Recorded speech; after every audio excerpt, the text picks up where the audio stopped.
Good afternoon, everyone. I have another book recommendation for you today. Trigger warning. This book contains graphic images of crime scenes, as you would think, because these are crime scene photographs. In fact, I can't even show you the front cover of the book. I can't show you the back cover of the book either. Anyway, this is Patricia, and I'm traveling for history.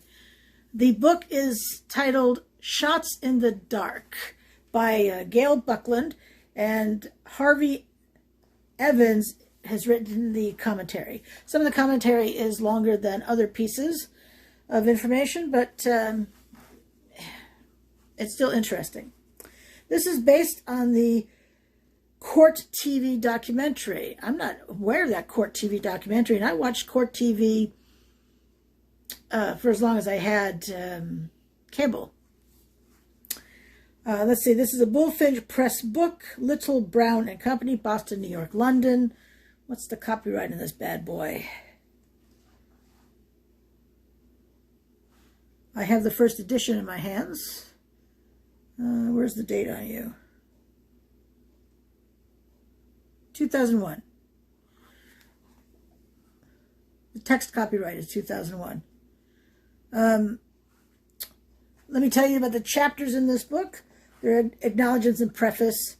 Looking Crime Squarely in Its Disturbing Eye by Harold Evans. Witness to Crime, Forensic Photography by Gail Buckland. Then we have the photos of the crime scenes.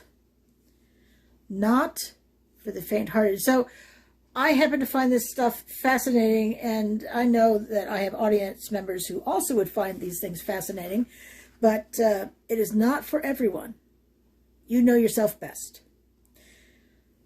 Photographs of the killers, sensational cases, retribution, gangsters, presidential assassins. There's a bibliography, photograph credits, and an index.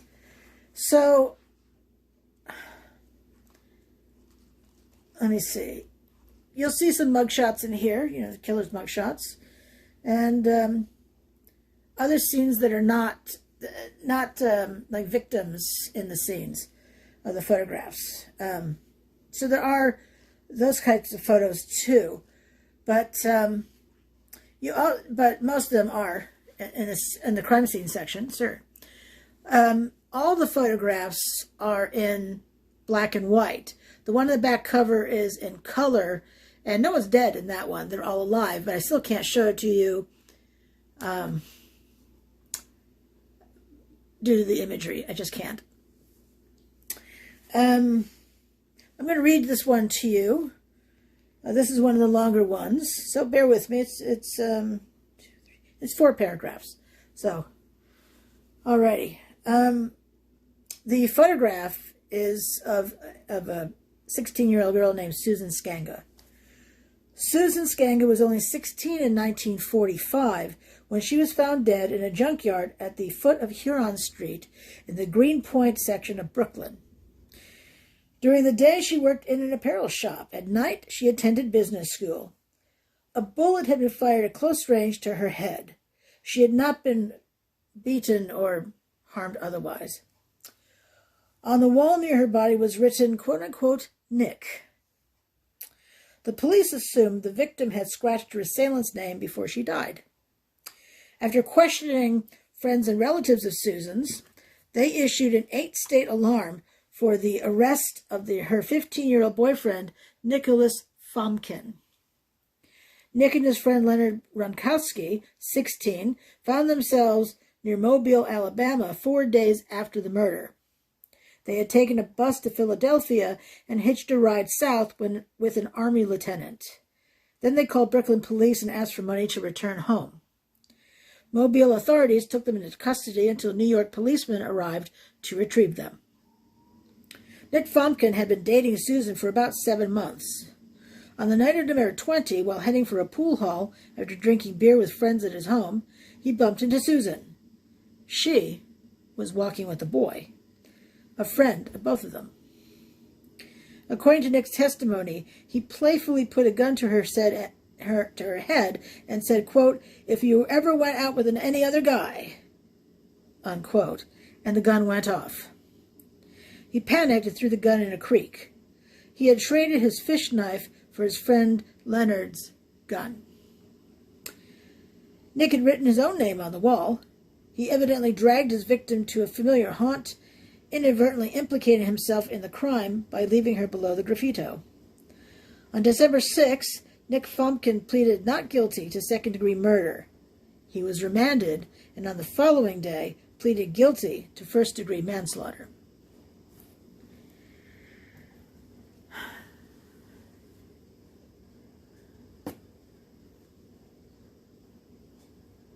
Terrible story. Now, if you, oh, here's another story I'll share with you. I can show you this picture because the woman in it is alive. This woman right here. She's alive, and yes, there's a detective holding her face forward for the photograph. This is the face of a murderer. Mrs. Annie Beatrice Henry, photographed on February 21, 1940. Killed a good Samaritan in cold blood. Joseph Calloway had seen Henry and a companion walking wearily along a road near Lake Charles, Louisiana. He offered them a ride, and in return, they forced him into a field, stripped him of his clothes, and shot him as he begged for his life.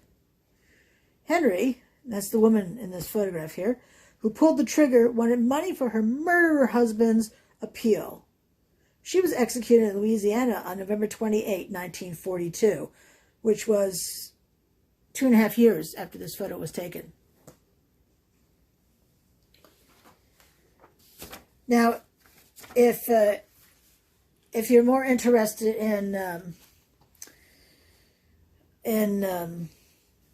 I guess these would be the sensational cases portion, but you know, if you want to see more about Ted Bundy, Jeffrey Dahmer, the Lindbergh kidnapping, John List, Charles Manson, let's see, oh, here we go. Nanny Doss, known as the Giggling Granny. I didn't recognize the name or even the nickname, but when I started to read her information, I thought, oh, yes, I have heard of her. John Wayne Gacy. What's this guy's name? The Andrew Philip Cunanan, the man who killed Johnny Versace. He's in here too. Or even John List. These are to name a few. Then you will see them here. Oh, and let us not forget Lizzie Borden. What's interesting about the photographs here, there are 4 photographs of her. Well, she was acquitted, but both victims of this crime. I've seen 3 of these photographs before, and the 4th one I had never ever seen before. It's fascinating. Because it's in the house still, but a different area with Andrew Borden. So, fascinating stuff. If you like this kind of thing, but if you don't, then run the other way. Yeah, really run the other way. O.J. Simpson is in here too. Imagine that. Al Capone. Anyway, you get the idea. So, this is a fascinating book because it does have some commentary to give you ideas of what you're looking at. And I do recommend it, but really it's not for the faint-hearted. So if this is not your thing, hopefully you went to a different video of mine.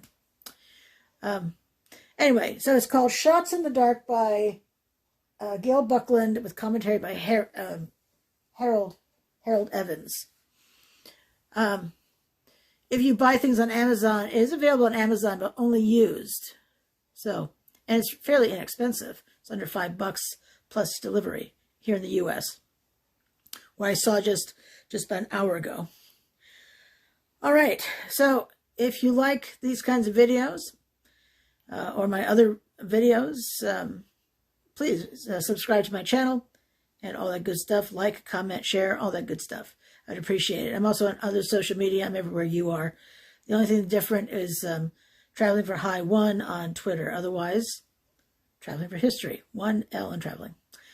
All right. So thanks so much for watching. And until I see you again, have a fabulous day. There is sunshine out there and the snow is melting. All right. So have a great one. And I'll see you soon.